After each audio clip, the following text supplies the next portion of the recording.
out of his house and got raided by the Miami Beach police, and they confiscated a bunch of guitars, a piano, a bunch of stuff.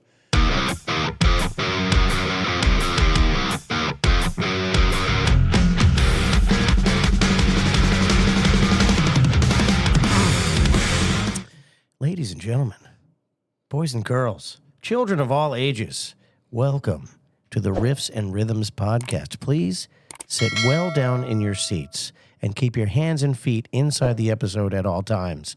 My name is Kevin McLoughlin. This is Paul Robertson, and Happy New Year, brother. Yeah, right? It's holy- almost I know. the We new should be year.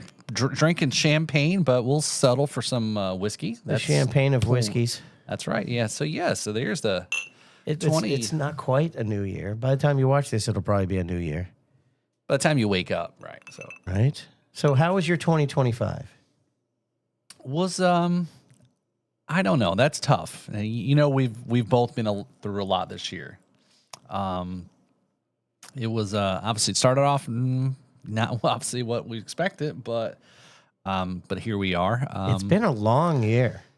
It has. It's been Got bugs flying around you. You should brush your teeth more often. No, because I didn't really shower. Actually, to be honest, I really didn't shower today. I've been underneath trying to fix the sink and at home. But yeah, Did it work? No. No. I'm just gonna buy a new house. I think. Throw the whole house away. Yeah, fuck it. You know, that's like people that say well, there's spiders in their house. Oh no, I'm burning that down, and I'm just moving Right, on. yeah. Start again. Yeah, it has been a really. I feel like looking back now, a long year. I mean, do we say that every year at the end of the year? No, we look usually back? the year has flown by, but this Yeah. one feels I- like a long time ago. I Yeah, feel the opposite. I feel like it's been really fast. you're young. Certain aspects Yeah. of this has gone. I Yeah. mean, well, February, my father passed away. Mm-hmm. Your father passed Yep. away in February at the end of February. February. Yep. yeah. Mm-hmm. In April and May, or May and June, was it? I did my first ever UK tour. That seems like eons ago. Was that this year? Yeah, 2025. Oh my God, that does not feel like it. Yeah. And what else has happened? I mean, we did our trip, our big family summer trip, and then we went on up to New York and did all the Philadelphia. That was my youngest son's graduation family trip that we did. So he graduated high school this year, and yeah, same thing. I got another kid in college now, and I'm not an empty nester yet. So, but two in college, and Two in college, it's yeah. it's just it's just Does your wife get any sleep? no. Yeah. No. So I think she's at home actually trying to work on that sink actually. So Yeah, and like my second album has been under construction for nearly the entire year. It's been surrounded by orange barrels. I think thinking about all the blues stuff that we've All been the involved. all Oh the my blues God. stuff that we've done. We did we had the beginning of the year. Jake Walden went to Memphis. Mm-hmm. And we've done a bunch of blues events. We started a monthly blues event, Yep. which we're in like months in a row now, Yep. many months in a row. And then we got new international blues challengers sending. We got Mike Farrow and Apostolic Floyd Yep. that are going to Memphis next In year. a few weeks, yeah. We're planning a huge festival to Yep. happen in March. Yep. Check that out. Jupiter Double Roads. A huge blues festival in Stewart. Mm-hmm. And we've got the second annual Big Blues Bash Yep. being put on at Double Roads. Yep. So yeah, it's been a lot. You look back and say, what did we accomplish, and did we do what we wanted to do? And we're still A here. highlight of this year, though, is that normally I'm the guitar player and homeless as a result until I get a girlfriend. How's that working out? Great, because I've had a home this whole year, and my girlfriend became homeless, Oh. and I got to house her. Oh, okay. But then it went away because she bought a house. Oh, so now you're back to being homeless. So now she's getting free demo out of me. Oh, yeah. she put you to good use. She's putting me to good use. Smart girl. Yeah. So, but yeah. But you know what? we've got a guest. Yeah, we do. I guess we should. We should at least recognize bring him into the fact that he's conversation. here. Yeah. Paul, So you know this person better than I do. yeah, I do. So let me introduce to the podcast here. I've known this person for a while. Actually, this may be the first time we actually met. Actually, or it's been a while. Actually, it's been quite a minute. But on the podcast, Wait. You know him better than I do, and you just met him? I know him through other It's kind of intermediaries. fucked up. Huh? Yeah, Yeah, kinda. Yeah. It's like pen pals. Well, he and I go back like minutes now, so maybe I'm on equal ground. You could be actually, yeah. But let's introduce to the podcast JP Dragon. How you doing, man? Good. Yeah. Thanks for having me out. And Yeah. I know I had to fill in the shoes of somebody else, so I wasn't really a scheduled guest, so it's okay though. No, hey, all good. No less important. Yeah, for sure. So, no, definitely appreciate you coming. I know we were just recently just talking about the show, right? I know we were in a text thread group with another party, who connected. How we met through you and I met through this person, and talked about the podcast. And this person knows I'm in music, and I've known them for a long time. You've known them for, I guess, all your life, right? Pretty much, yeah. Yeah. Okay. So, and I've known for a long time that you've done a lot of music, right? And even within the last year or so, you've done the 561 podcast as well. Yep. So you do. So it's like, oh well, yeah. Well, let's get him. Let's get JP on the podcast and talk about what he's up to, and he's a local guy too, and all that. So Glad to be here. Thank you. I really appreciate it, guys. Yeah. So, where I guess just go right to it. It's like you've been in music for a long time. You're exposed to music and got into music. I mean, where did that actually start though? Where was that? So my dad bought a guitar for me when I was about 4 years old. He went to a City of Miami Beach auction, and Andy Gibbs, the youngest of the Bee Gees brothers, was dealing cocaine out of his house and got raided by the Miami Beach police, and they confiscated a bunch of guitars, a piano, a bunch of stuff.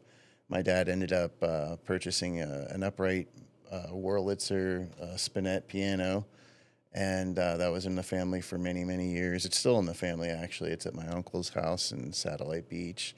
And I ended up with a DiGiorgio classical guitar, something that was like totally, at the time, I mean, it was way too big for me to play. The neck on it's like this, the action's like that too. It's just a bear of a guitar to play, but it's got this beautiful sound. It like sings to you when you just strum it. And I gotta stop you right there. The only thing more rock and roll than a piano is a rock and roll piano that was obtained through confiscation due to a drug bust. I know that's probably and a cocaine, probably the early 80s, right? yeah. That is so exactly. rock and roll. that's a first actually. I think Did your dad take all, well, the cops took all the bags out of the piano. Was I'm there sure. any residue on it? No, I was like 15, 16 years old, and I found a bag in there. No.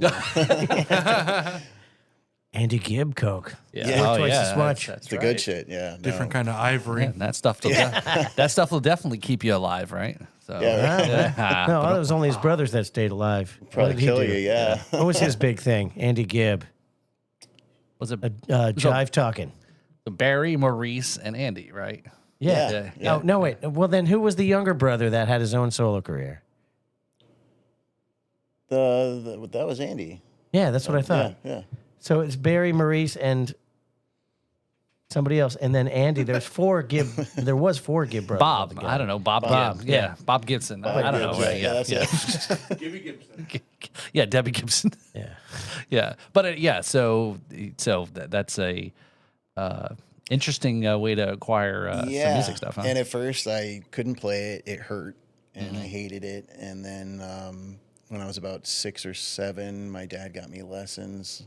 I could be fudging the timeline up here because I'm horrible with time. I just, Now I know you right. So you're talking Barry, Robin, and Maurice. Oh, were the Bee Robin. Gees. That's it. Okay, so that's it.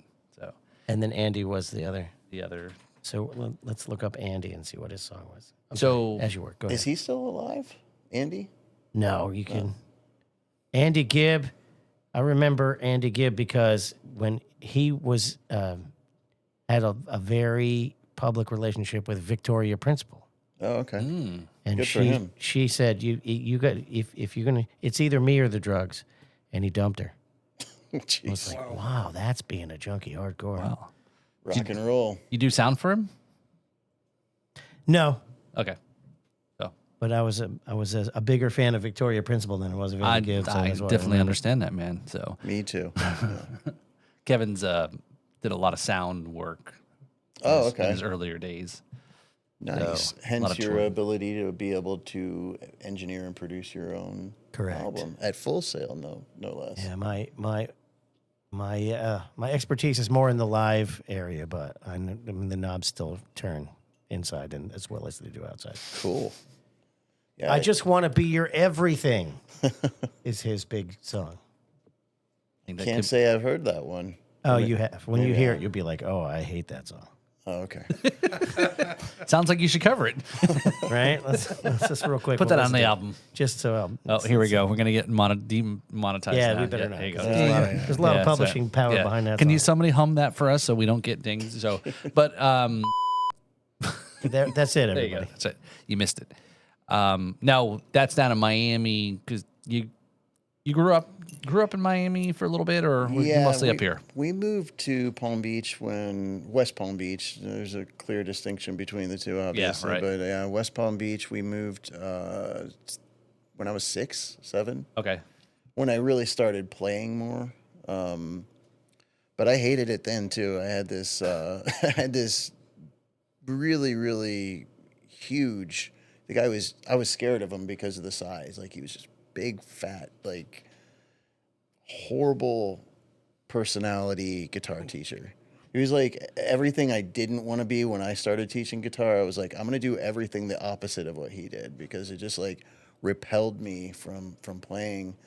And my cousin and we took lessons from this guy. It was like through our church, and my cousin ended up telling his mom, he's like, I don't want to take lessons from this guy anymore. And I continued going because my dad was like, you're going to play. And it kind of backfired on my dad, though, because when I was in high school, he was like, you're going to study. And I was like, no, fuck you. I'm going to play. Yeah, this is your fault. But no, like it was always something at first that I didn't like. My cousin really started getting good and getting a lot of attention, and I would see the family kind of crowded around him and all the attention he got, and I was like, I want that attention too.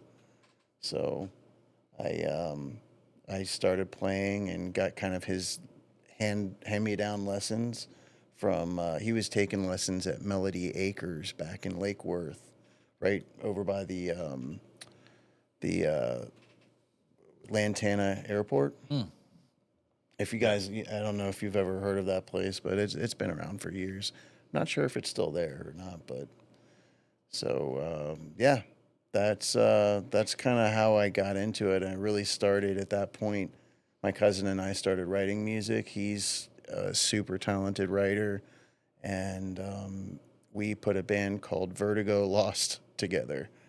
And we played the Spanky's Battle of the Bands in downtown West Palm Beach when we were about 14. There's a club I haven't heard about in a Yeah. long time. You Spankies. know you've been around when you drop a place that don't exist anymore. Yeah, man. Every place that I played when I was a kid is gone now. And we started playing, shows or gigs back then. I guess they technically were shows. I was talking to somebody about the distinction between a gig and a show the other day. And like a gig is like where you're paid to play music, but it's somebody else's music. In my opinion, that's just what it is. It's a cover thing. You're kind of a wallflower, your background noise or whatever. But a show is where you're playing your own original material and you are there to rock the fuck out, and so I make a pretty clear distinction between the two, and I'm kind of a weirdo about it. Like when somebody's like, oh, I've got a show tonight, and I'm like, no, you don't. You've got a fucking gig. Like it's totally different. But yeah, lately I've gotten more gigs than shows, and that's kind of because I've taken a little personal hiatus from writing original music by myself. I was part of a duo, June Dragon. We were playing for a while. We were doing a lot of gigs, some shows here and there, and really not as many shows as I wanted to do. And we were getting gigs, and so we're putting that on hold. That's with another artist named Junebug. So she's kind of doing her own thing now, and I'm doing my own thing. And I put out about 7 songs, 8 songs over the past couple years by myself. And the idea right now is I'm in the process of writing future material here, and I plan on recording that January, February next year, and kind of re-releasing the 7 songs. It's kind of a loose leaf EP, if you will, where it was dropped individually, and so I'm going to put everything on one album, and there will be another 8 to 12 songs that I have to kind of tie up still. I'm still in the process of finishing a couple of them and writing a couple of them. So You guys got some things to commiserate about at the moment. Sounds Absolutely. like. So this material that you're going to be putting down, is it solo? You putting additional musicians behind you? What's involved? So that's a good question. And I was talking to my cousin today that I just mentioned about it. And I think, are going to put a band together for both of us. And so it'll be kind of like my solo thing, his solo thing, and we're just going to support each other and try to, I know a couple other bands in the scene, Bomb the Algorithm and Nina's Yard Party. Yep. And they all kind of intermingle and support each other and help each other out. And so I stole the idea from them, which is, great idea. Yeah. And they're a great outfit. Those guys, they're awesome. All part of the 561 clique, Right. Yep. Yep. Yeah, that's a great way to do it. 2 artists with the same backing band streamlines the entire show. Yeah. So my cousin is Joe Martin, and expect to see some new music released from him over the heard next that name. 4 or 5 months. Yeah. Cool. I don't know him, but I've heard the name for sure. So what's the describe the style of music that we're talking about here? Right. So that's always been my biggest challenge. I'm a lover of literally every genre of music, as long as it's just done well, and you can hear the passion and enthusiasm behind it. That's what I like. Everything from bossa nova to reggae, rock and roll, country, heavy metal, hardcore. I like it all, and so I try to incorporate elements of everything in my music. And it makes it really hard when you go to a distribution place like CD Baby or DistroKid, and then they want you to classify your music, and it's like, well, I've got a jazz song, I've got a hardcore song, I've got a blues song, I've got a reggae song, but I do a lot of reggae. That's kind of been my predominant genre that I always kind of fall back on. Even if I will start writing a song in like a rock tone or a folk tone, it ends up becoming a reggae song somehow or another, somewhere along the line. Very cool. So that's like throw this over to here I don't. Did we already do introductions here? The Ghost and the Aux? Hey, I'm here. Yeah. Okay. All right. So I'm sure. Yeah. This is Ghost. I feel like AKA him and Mike Farrow would get along musically. Well, very yeah, well. for sure. There's a lot. Yeah, they definitely go with it. And I think, but what I was just thinking about, Devin, was our last week's guest, Keith from Up With It. He talked about jazz, funk, and Miles Davis influence. They got a horns player, fusion. Nice. And it's like, and they open up for a Tool tribute band down at Revolution and Terra Firmata, and there were people were like, how does this work with this? And it just worked, right? Because it was definitely So I'm thinking of the band Yes. Oh yeah. The iteration of that band that put out the album C. 90126 or whatever. What is that the name of it? 90126.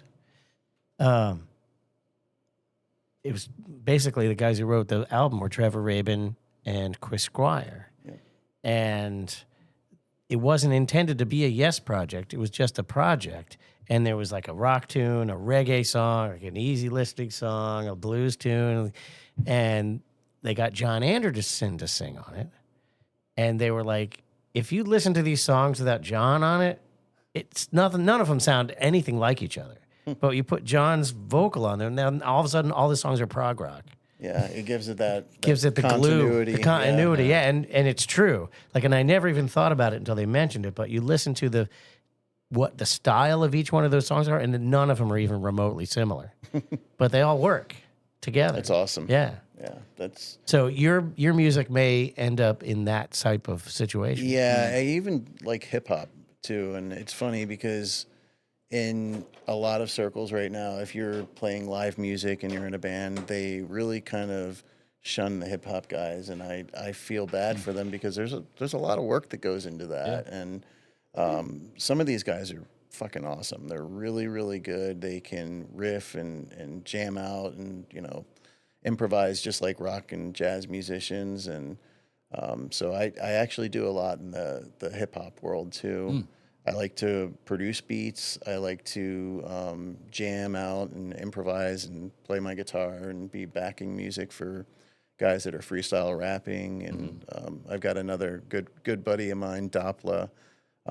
He's an up and coming rapper right now. He's fucking awesome. If you guys haven't heard him, Benny Stings is another one that I work with, and these guys are super talented guys, man. And their music is it's awesome. Cool. It's interesting. So there's a lot of, and I think Keith was talking about that, was like they had done some shows downtown West Palm and even doing some things at Respectables too, right? Again, we all know Respectables, right? And if you don't, right? Yeah, and Propaganda's doing a lot down at Lake Worth too. Yeah. A lot of hip hop shows. When we talk about it from the blues aspect, with why am I drawing a blank? Little Blues Bar there, right there across from Propaganda, the Bamboo Room and Rudy's. Rudy's, yeah. That whole little block area there. It's a pretty cool. You can bounce in and out. And I remember they had done a few years ago a little festival where they had some street stages, and then they had some music over in Propaganda, and then they had some music over here. And I remember going down to see a street music that was on the street stage. And then going into Propaganda to see Octo Gatto. You ever hear of that band?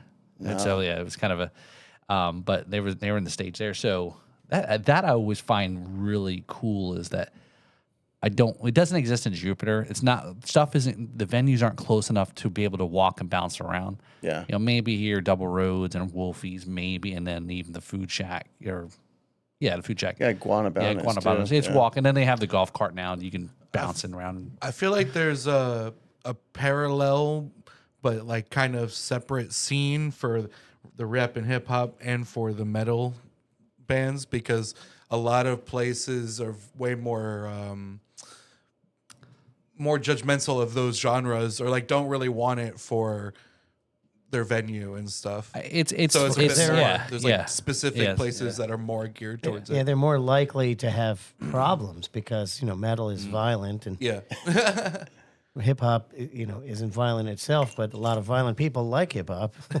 What are you trying to say, Slam? Yeah, exactly. It's a different crowd, that's for sure, and it seems to be that they have been separate for years, but separate but equal. Yeah. So Yeah. I love hip hop music, and I'll never stop. And but there's sort of like a context where it's more appropriate, and it's kind of weird. Like I feel like if I were going into at my 9 to 5 a business meeting, I wouldn't be blasting Tupac or something like that. It's just I might. Yeah, well, maybe I would. You're right. That's where you got to do negotiations. That's what headphones are for. My experience with this is from hosting open mics and talking to different venue owners and stuff, and some of them are like, "Yeah, I don't want this kind of music and this kind of music, but everything else is cool." and it's usually metal, like hardcore stuff, and rap. Yep. They don't really want people coming in with tracks on their phone and freestyling and stuff, and then they don't want people going crazy on their amps and being moshing, loud. right? Yeah. Like I don't. They just are more biased against those. Yeah. Even at open mics, which is like the whole point of an open mic. Right. Yeah. Right. Well, hence the whole purpose or the classification of being underground. Like mainstream people just don't want you around. No. They don't want you around, Evan. That's I think what Kevin said. That's what I No, heard. That's if what I you're heard. if you're into underground stuff, you're Oh. actually underground, is what I'm saying. Yeah. I played with Not dirt as a kid. Yeah. I was into the underground. I played Minecraft. Yeah. So he. So Devin runs a open mic up in Stewart on Monday night. Every other Monday nights. Not anymore. Okay, never mind about that. Ixnay on that A.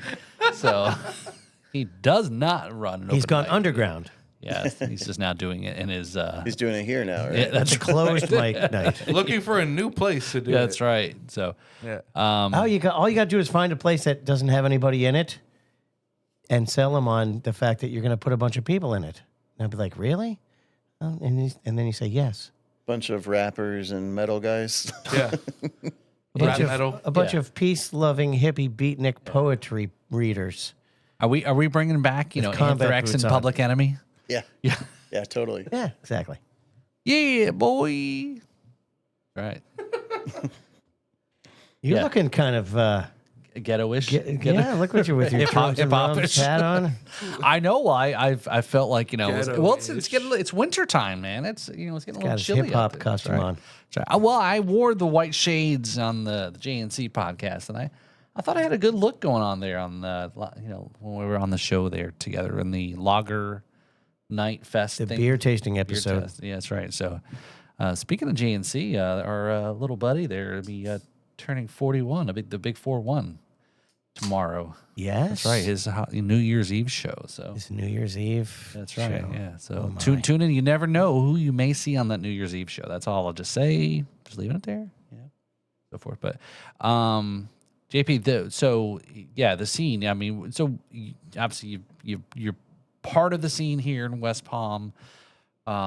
You've been around it, and what would you kind of give the assessment over the last maybe 10, 20 years or so? What's your thoughts on how the scene has changed, or good or bad or whatever? It's changed a lot. I think there's a lot more intermingling than before. Like it used to be a lot more separate with the different various genres, and now you see a lot more people supporting each other, which is great. And some of the kids that are the younger bands now that are coming out, Maximum Friction. I mean, these guys are fucking awesome. Yeah. Like Shout out. yeah, That's right. they're all really, really good. We've had some really awesome music schools around the area. Mm-hmm. School of Rock, 561 Music. They're putting out some rippers, man. These guys they're awesome. It's like I remember the Hit Factory in Miami, the studio. This is like the version of that, but with music school. Yeah. And they're putting guys out there that are just awesome. Yeah, there's and that's because I live down here. Kevin's been in the St. Lucie, Treasure Coast area for his whole life, and then so I haven't been as aware of some of the music scene in the Treasure Coast. It's like it's phenomenal, and that the West Palm it's some of the penetration to go move further south for the Treasure Coast musicians. It's it's like, wow, damn, there's a lot of fucking really good musicians in the Treasure Coast. There really are, and you've got guys like Bryce Allen. He's playing both areas, Yep, and he's right. got a great following in both areas too. Yeah. So it's cool. There's been a blending of that lately. I feel like 15, 20 years ago, I mean, at least for me, I was strictly playing that Clematis strip. Ray's Downtown Blues and Spanky's. Oh my God. None of these places even exist anymore. Yeah. It's sad. But Respectables is still there. Respects is still there. Yeah. Long live Yeah. Respectables. Thank God, right? Yeah. Yeah. Great Absolutely. place. Yeah, No, I used to play Respectables quite a bit with an old scene guy named Chris Martin. He had a band called Words Now Heard, and he was just like awesome acoustic kind of like Dashboard Confessional, if you guys have ever touched on that at all. But I used to play at Respectables all the time. It's Dashboard Confessional is very much. It's like Emo acoustic. Yeah, and even like the '90s music is like, well, like this resurgence of Creed, right? It's all of a sudden it's like, you're old when you're, getting the band back together and you're going to these shows like, I remember seeing Creed in the late '90s, and then all of a sudden they're huge again, or they're having their 30th anniversary tour. You're like, God, what the hell happened to me? Wow, it was just yesterday when they bought their first album. Yeah. So Scott Stapp has had an interesting career in life too. If you start looking at him, I was never like, I shouldn't say never, but when I was like 13 or 14, it was okay. I'd listen to it and learn the songs just because it was kind of in popular demand. Right. Exactly. But as I got older, I was like, no Creed for me, and now though I look at the guy's career, I look at all the hits they put out and all the recordings they've done, and you got to respect it. It's a lot. Everybody loves to hate him and hates to love him. Hey man, they're making the money, they're doing their thing, making money, and it's just, at least somebody's talking about you. So if you're being hated, that means you're still being part of the conversation. So here's one I'll throw at you then. Nickelback went through the same thing. Well, there you go. I was just gonna say Creed or Nickelback. Man, that's God. Which one is reviled for their greatness more? Yeah, hard to tell. And I'm sure you're right. Nickelback's like, go ahead, man. They're still Nickelback is still sort of relevant though. But they're they got a bad rap, but they are a pretty rocking band. You do some of the other songs that are not the radio's kind of mushy, friendly stuff, right? I'm gonna choose Creed out of the two, and the reason why is just from a guitar player's perspective, because Mike Tremonti, he forged a name for himself in the rock community as like a guitar player. Right. His name is as big as Creed. And I don't know who the fuck the guitar player is for Nickelback.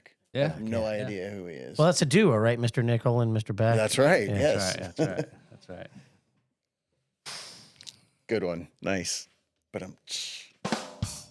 Did somebody say Picklebacks? Yeah. Oh, Picklebacks. Yeah, that's Nickelback's brother. Oh, okay. Yeah. They're twins. Okay, perfect. Nickel and Pickle back. Yes. No, you don't get the reference. No. You don't know a pickleback is it's a drink. Oh, okay, gotcha. Yeah, see, it's where you do a shot of whiskey and then a shot of pickle juice. It's been about. See, I don't count days or anything fancy like that, but it's been over 6 years now since I've had a drink. Okay, rock on, man. Cool. Yeah, and I obviously hang out with you degenerates, so Whoa! That's a little early in the conversation to be calling us degenerates. Wow. But no, I have no. He's definitely comfortable now. Yeah, we were talking about icebreaker. Them's fighting words. Oh man! Did you just hit his? Did you just hit his tire?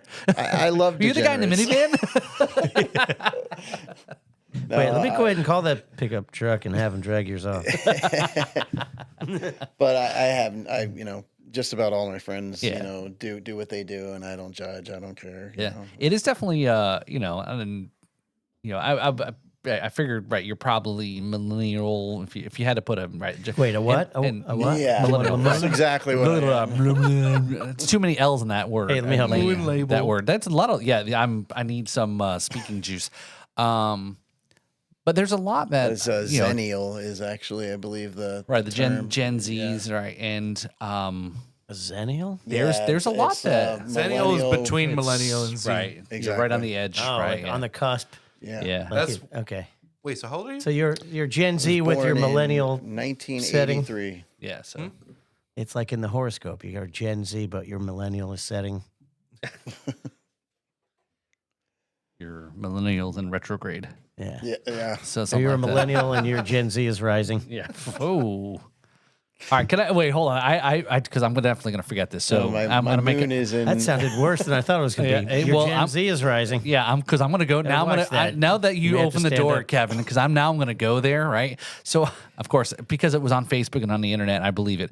So there was some post, New York Post or something that said that there was a spider in Australia that if it bites you, it's like an excruciating pain that you need medical attention because it's like the venom, the pain, but. The side Tell me it makes you like Trump or something. The side effect they say is some reason because it in something with your senses. Gives you priapism? Oh, I know this story. It gives you a 4-hour erection. Yeah. This is a real thing. I've heard of this. So that spider is going to be the hottest So thing Tracy's on the like, market. go get some spiders or Yeah, they're arachnophobia up in selling this them on the bitch. corner in the villages. This week's episode is sponsored by Arachnachew. Yeah, that's right. Take this little blue. Is it like every podcast now that mentions the villages? We did. We it's talked so about it on funny, this yeah. one. Yeah, We talk did, about yeah. them. I That's heard a Party story Central. about That's the right. villages from Ben and Hector on 561 podcast too. They told me a good one. But That's a party city right there. That's right. Yeah, Man, those people people are getting down, huh? It's Yeah. we had have a conversation about loofah's colors and all that. And You had a rant on your own. About yeah, that's it, right. by Yeah, yourself hey, without look, anyone participating. I'm cultured. I'm in the know. Okay. Okay. Upside down Yeah, pineapples. and that's right. Yeah, all that's right. kinds of secret signs. Nobody knows what they mean. yeah. It means you're swingers or Yeah. whatever. They Kevin's do. old school. You know, he just walks up to and say, "Do you want to fuck?" You know, he just cuts right to it. Yes. No. Are you a little more subtle? Sometimes I know. Got to be careful what you say. depends on how much time I have. Being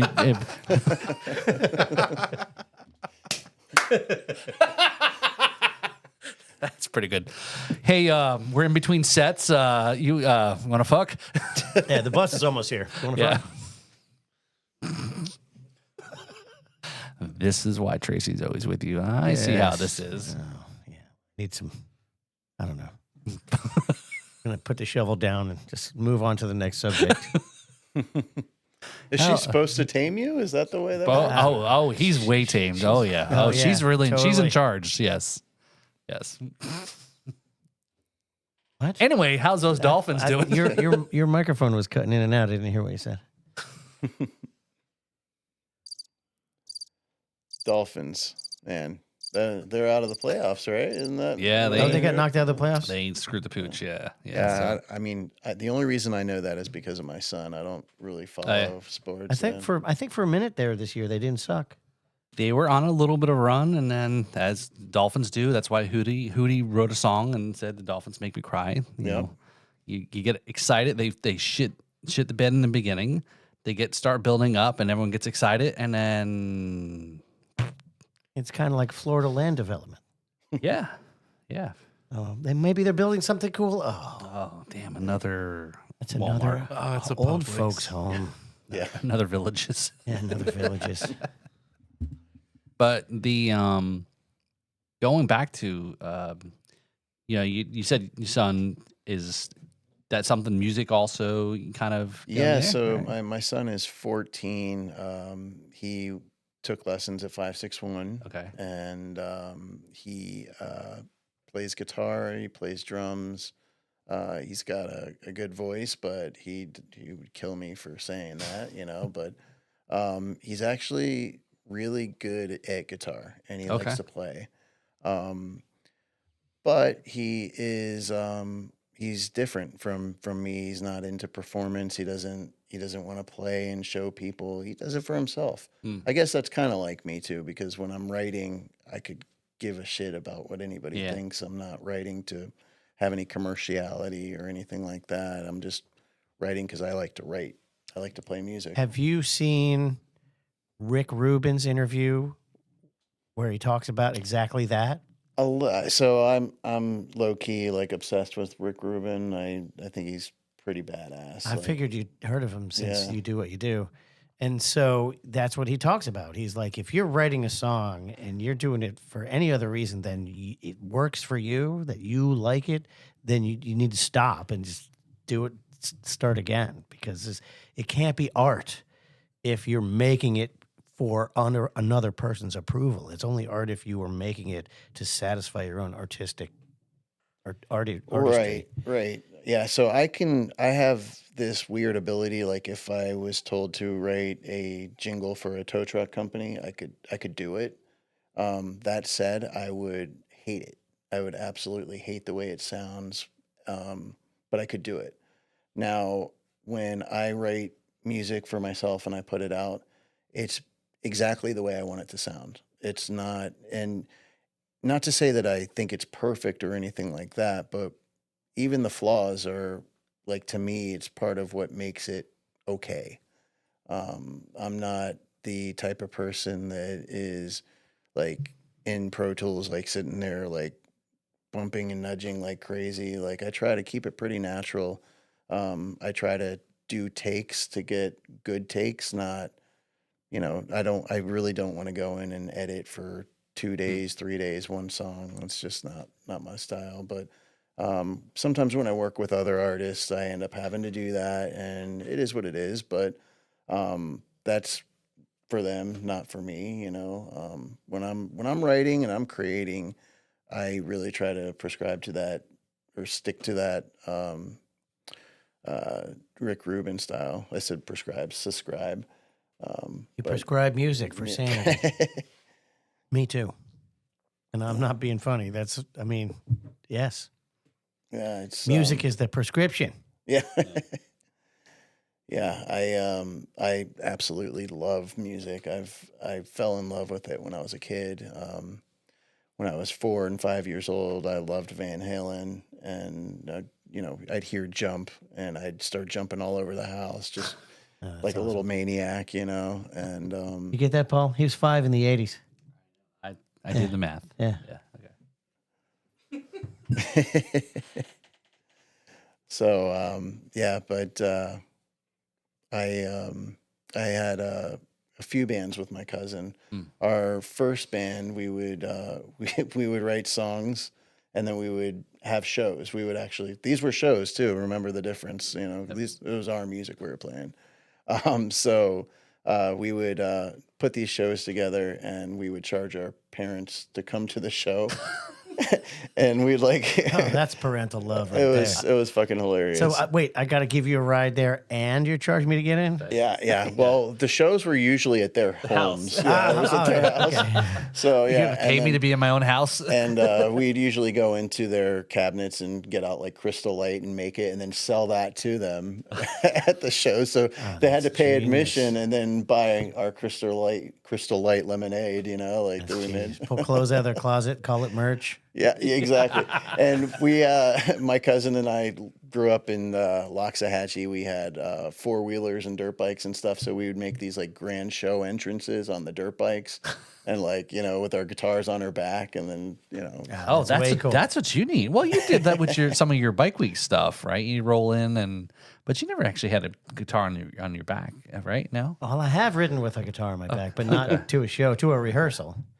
But my favorite story like that was back in the day. I was playing in a band called Crossbone, and we had a show during Bike Week, I guess it was, or I think I was at my niece's baptism in Daytona, Ormond Beach, actually.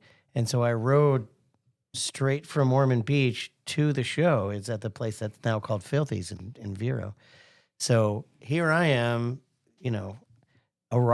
90 miles an hour all the way down, arriving 5 minutes late for the gig. And I don't know if you ride motorcycle or anything, but when you ride a long time on the highway, your hands start to go numb, and it feels like you got ants all over you up to the elbow. And so I walk in, and the band has already started. It's like, 9:05, and they started at 9. And my gear is all set up for me, and I'm stripping off all this leather, and everybody's looking at what the hell. And then I get up on stage, and I'm playing, and it was so rock and roll. Loved it. That's cool. That was cool. Yes, thanks, guys, for setting that up for me. But it was their fault for setting the gig too close to my niece's baptism. When you walked in with all that leather on, did people think there was like a Chippendales show going on too? leather chaps. Oh yeah, Paul. All the women gathered around and started jumping up and down and clapping their hands. It always happens. When it goes okay. That's right. The Thunder Down Under. Okay. That's the way it went. right. Yeah. Was this in the villages? No, it was about 20 years ago. So Yeah. So. they hadn't started that yet. So you're saying there's a chance. So JP, do you got any good stories? I know you've already shared a lot about some of your 4-wheeler gigs and things like that. I mean, you got any kind of good stories about like something from the road or playing down in the West Palm and I don't know this. I'm sure you've seen some some crazy stuff. So one time I was playing a show at Spanky's, and there was a Volkswagen Beetle. It was probably like a 75, 76 Beetle that was blocking. If you know that building, it's no longer, it's been leveled, but there was a road right beside it that all the bands would park on. And so you'd have like 5 or 6 cars, and whenever somebody would need to leave, whoever was closest to the road would have to back their car out and let everybody out. And it was like a fucking, like Chinese fire drill of cars, so to speak. And there was this Volkswagen Beetle, and we couldn't figure out whose car it was, and it was blocking all of us in. And so we went to it and pulled a Mentos commercial where we all got around the car, and we fucking lifted it and moved it out of the way. And we all drove out, and then we parked our cars right on Clematis Street. And then we went back and we moved it. But when we moved it, we turned it around. We about faced it so that they would know that their car got moved, and they would go back to the car and be like, what the fuck, Wait a minute. Did I and hopefully get a ticket for parking in the wrong direction. Yeah, right. Well, it's not really a road. I say a road, but it's more like a alley or something. It was like an alleyway. Yeah, okay. Alleyway, yeah. That'd be fun. Like, damn, how much did I have to drink? Yeah. That's awesome. Yeah, that is cool. That was a fun one. I've had a couple incidents where I was playing at Ray's, and one time I was playing there, and somehow or another I cut my finger really bad, and I was bleeding, and I didn't even realize it, and it kind of hurt, and I was just so into the show I wasn't thinking, and I had at the time I had a black telly with a white pick guard. And so the pick guard had blood all over it, and everybody's like looking at me like horrified. And I'm like, what the fuck's wrong? And I look down and see all this blood and realize my finger was bleeding. And so that was a good one. But it seemed like I've heard of this happening more than once. I was going to say that. It's a shared experience. I feel like this has come up on the show before. Like, somebody's just totally just, in the zone and bleeding all over the place. Actually, science supports the idea that when you're in the zone, especially artistically, that your body desensitizes itself to your own bodily situation. So, like, if you feel pain, you're not really aware of it so much. So it's almost like an outer body kind of. And the best example of that, well, not the best, but an example of that helped me understand this is back in the day when the Allman Brothers, one of the tours that the Allman Brothers were doing, an early tour. Apparently, Greg Allman had a really bad cavity. He had a terrible toothache. And they were on tour that he couldn't go to the dentist. So that particular tour, all the shows went really long because as long as he was playing, he didn't have a toothache. But as soon as the show was over, it was like, it came right back. Oh, wow. So like there was a period of one tour where they played super long shows, and that was the reason why. Interesting. Yeah, that's interesting. Man, what a huge loss. I loved Greg Allman. Like he was, talk about influences, huge musical influence. Oh yeah, huge influence on me for sure, and on most of the musical world. Yeah, absolutely. Yeah. I was lucky enough to see him at the amphitheater in downtown West Palm Beach, and it was definitely an experience. It was about 6 months after he had his liver transplant. Oh, wow. And then he was gone not too long after that. I think a year or two after he lived. Yeah, I saw him with the Greg Allman Band. And then first time I saw him in high school, as a freshman in high school. I wish I had understood what I was watching back then. They played in Palm City out on some farm out in the middle of nowhere in Palm City. Really? Whoa. Yeah, it was great. Oh, This that's cool. with Dwayne as well? Or is it just or before or No, after? no, this Okay. was early '80s. Yes, that was Dickie. It was Dickie. Yeah. But yeah, it was the Toller brothers, I believe, in that time period that was in the band. But yeah, and also went to Rose Hill Cemetery less than maybe 6 months after the funeral, and you could still like the residual energy of that funeral was still palpable. Like you could almost see the crowd. It was like so powerful. If you're at all, even a casual Allman Brothers fan, you have to go to Macon, Georgia. Oh yeah. Go to the Allman Brothers Museum and go to Rose Hill Cemetery. It's a powerful, powerful experience.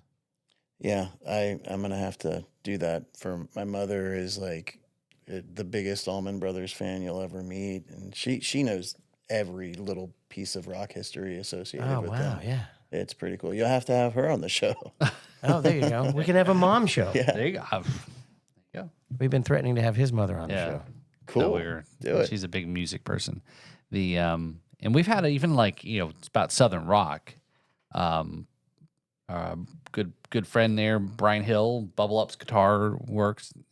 Yeah. He was right Was at he the tight with the Van foundation Zandt family? of ground zero of Leonard Skinner growing up with the guys, being in that house and in Jacksonville and Man, that's cool. and his stories and just and he's got the connection to it and doing being part of guitar teching and just the whole family there. And just recently I got a chance to stop by the house, and it's a historic monument is out front of the the Skinner house in Wow. Jacksonville, right? Oh, okay. I think it's actually still you can do Airbnb on it actually. Yeah, So they have it's- Airbnb in it. Yeah. we need to really Yeah, you guys should we do a need show to there. Do an episode from the we Van need to- Zandt house. That would be And go out to the, bring me do back a for Horse that one. Park, Yeah, the Hell we'll do- House. we'll do I a think tr- the site of the Hell House is still there. The Hell House Yes. itself is gone, but So yeah, rehearsal spot. we need to we should do a McLoughlin kind of private show Airbnb thing. I don't know. Let's see if we can get away with. I'm sure. I don't know if we can pull that off. That'd be cool. pretty. I know it would mean a lot to you, right? Because No question. because you're definitely again. I didn't move to Florida until early '90s, but just being grown up, Southern rock and everything else, that kind of big foundation for you. So. All right, there we go. Maybe we have some New Year's resolutions we're cooking up here on our end of the year show, and And we have Yes. I have a slogan for 2026. okay, Is 2024 was the year of more. Still alive in 25. We're actually on our third slogan. What? Successful arrive. Well, that's yeah, right. that's Yeah, even there you better go. than Yeah, staying alive. that's right. Yeah, Successful yeah, arrive in yeah, 25. Now 26 is we're going to get more clicks in 26. Oh, there you go. All right, That's good. Good. I All like right. it. As a matter of fact, Paul's going to hit the bricks to get us more clicks in 2026. That's right. Yeah. And Devin's gonna get more chicks in 26. We're gonna flip some bricks. 26. There you go. Pick up Is sticks. that what you kids call it nowadays? Flipping bricks. So, JP, what do you got coming up? I mean, you talking about music? You got working on here. What does the new year look like? What does January? The first part of the year look like for you? So that'll be recording time. Okay. Designated Yeah. recording time. Yeah. I'm finishing up the writing process right Okay. now and hope to be done by end of the year, and then I'll start production in Okay. January, early January. Yeah. Cool. Yeah, it's definitely. We'd like to invite you out to the, some of the blues events, shows, and things like that, and so forth. I think it's Yeah, good to kind of absolutely. plug in some of the. Oh, it'd be this my way. We've got a pleasure. bunch coming up that are really good. Yeah, and then we're getting a few events down this way too, right? Because we most have been doing a lot of stuff in Fort Pierce. and now Yeah. that- So if you're not aware, if this is your first episode, we've got 115 others you may want to check out as well. But we are the official podcast of the Treasure Coast Blues Society. Oh, cool. And you can see what they're doing just by typing in tcblues.org. And Paul and I are both on the board for that organization. Hopefully, there's a link in the description for that, right? Maybe it Paul? would be right here. yeah, let me timestamp that because you never do that for me. Timestamp. We did it now. 58 minutes. It's 9:39. That clock that still hasn't been fixed since the last time. That looks like the clock that was in my third grade classroom, actually. It is. I paid extra for that. Damn. You guys are good. Yeah, publicschool.com. We bought it. That explains it all. We bought it at the auction for 12 cents. Kevin, why do you have so many results for publicschool.com in your search history?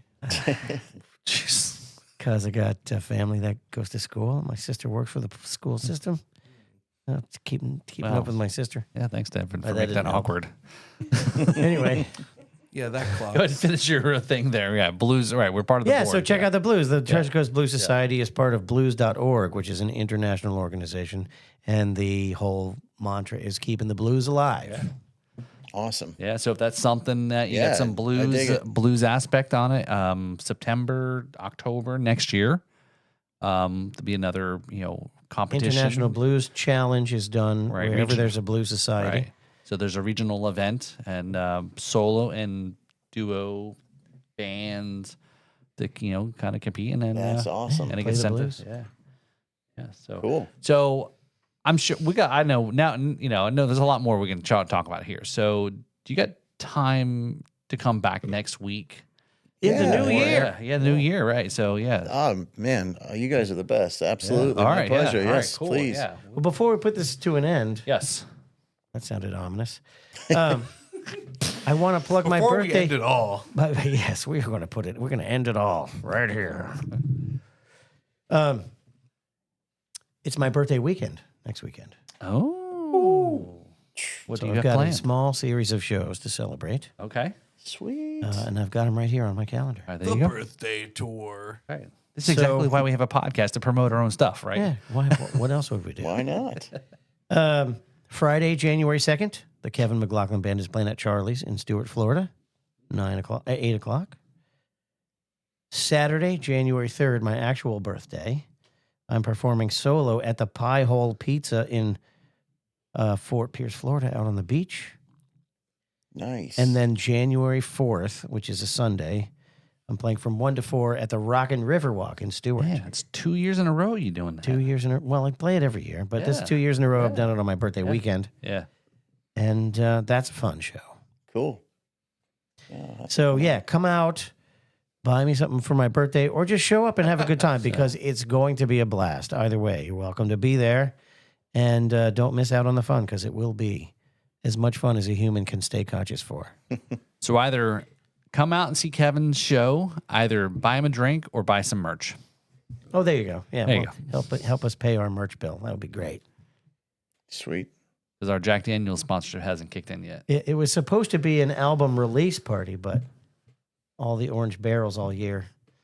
The construction of my album has been a lot like a Florida road, like evidence that there's work being done, but nobody's actually doing anything.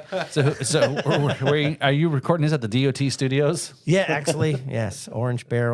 OrangeBarrelProductions.com. Too funny. So yeah, so here we are at the end of, like I said, it was feel like a long year. Again, here we are at the end of the month, end of the year. Yeah, do we have a little bit of little course. final toast here More cheer. of the 2025 so forth as a Final drink together in That's 2025. Right. Did success arrive in 25? Did we fulfill our prophecy? Yeah. Well, we said success, and that we can be are staying defined. alive. Well, we did stay alive in 25. So that's success, right? Yeah. So that's true. and success did arrive in a number of forms. That's true. That's Staying right. alive is a form of success if you're right. trying to stay alive. Right. So, And it just goes downhill from there. right. We have way more subscribers than we did. Yeah. Yeah. More people are watching this episode than ever before. We got people tuning in on our Patreon page there. So definitely check that out, like, subscribe, and listen on our audio podcast as well. We have an audio format as well. Check out the Patreon. We put some goodies out there as well, too, for the Patreon And members. Paul has finally decided on his look. It's going to be his style is discount M&M. Yeah, just M. He's Reese's Pieces. Actually, you look like the guys from Sublime. kind of. Oh, there you like go. Eric Wilson-ish. Okay. you know. All right. Okay. That's better than M&M's just with the M's rubbed off on the candy. Yeah. Melt in your hand, not in your mouth. So JP, thanks for coming on here. We'll chat more next week. Thanks for having me. So have a safe New Year's there. We'll see you next week on the show. And So here's to 25, and here's to more clicks in 26.